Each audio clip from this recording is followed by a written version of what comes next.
Do you need some help? You need some help? You want mommy to help you?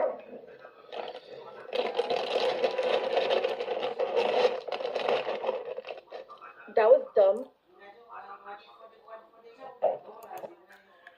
Okay, what happened was the cat food bag was left out and it had some in it, and the deer found it and got his head stuck in it. Luckily, the woman was the first one to find the deer and not some, stray dogs or something that would have killed it and it didn't wander out into the road. But that's a lesson for people. Don't leave a partial bag of pet food out because it's salty. And deer and other animals are going to be attracted to that salt. They love it.